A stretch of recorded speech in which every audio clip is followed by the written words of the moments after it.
Mysterious mysteries of strange mystery. Beneath the streets of Portland lie the infamous Shanghai Tunnels. These tunnels were used in the 19th and early 20th centuries for human trafficking. You're lying!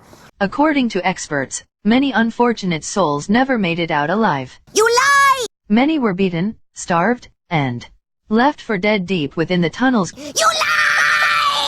From 1850 to 1941, Portland was considered to be one of the most dangerous ports globally. This is because of what happened in the Shanghai Tunnels beneath the city. Liar! Victims were drugged, kidnapped while intoxicated, or simply knocked unconscious. Lies! They were then dropped or dragged into the tunnels through trapdoors called deadfalls, which could be found in many bars and saloons. You're lying! Shanghai Tunnels was a network where men could be dropped through trapdoors in saloons. These were transient workers, loggers, sailors, and they would give them knockout drops, bring them underground to the ship, and collect $50 a man blood money. Lies! The filthy earth boy lies! Hey, what's up? This is a quick video. I've been living in Portland for about 15 years now, and I just wanted to share something about the Shanghai Tunnels. You've probably heard about these through YouTube videos and on the History Channel and on a recent show that was on Hulu about the most haunted places in America or something like that. It's usually on those lists. I want to give some insight into the story behind these tunnels. All right, I'm going to show you some news articles here and just quickly explain what's going on with them. They are not haunted. There are no ghosts down there.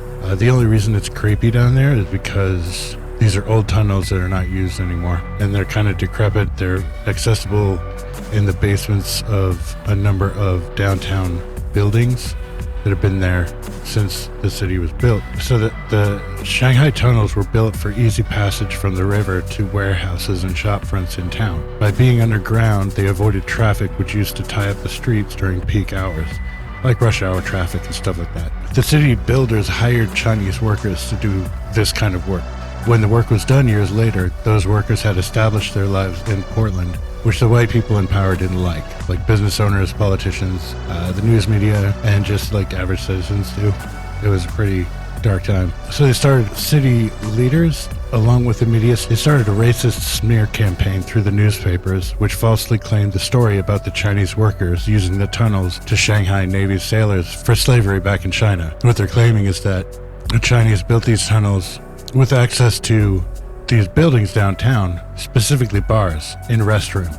And they had trapdoors in the restrooms, so when Navy sailors were in town and they'd get drunk at the bars and they'd go to the restrooms, the Chinese people would trigger these trapdoors so the sailors would fall through the floor and down into the tunnels, where they'd be kidnapped and put on ships and shipped back to China and sold into slavery there, which is not true at all. There's no evidence for any of that. And like I said, no evidence of anything supernatural either. You can find the story out for yourself, including the newspaper articles that were printed in the paper to turn the general public against the Chinese families living in Portland. And this stuff is not hard to find.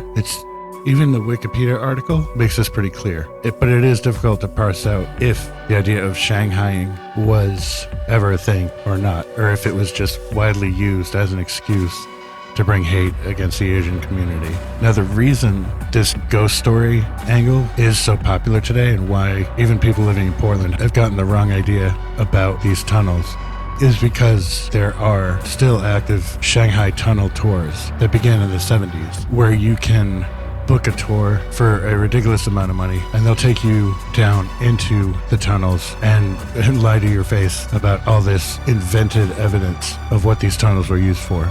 I know it's not as good of a story, but I think it is a little bit more intriguing from a socio-political angle. Thanks for watching. I hope this helps some people by shedding a little light on another example of institutionalized racism. It's institutional because it was promoting Asian hate by people in leadership, by business owners, by city planners, and by the media. Anyway, I hope you have a good one.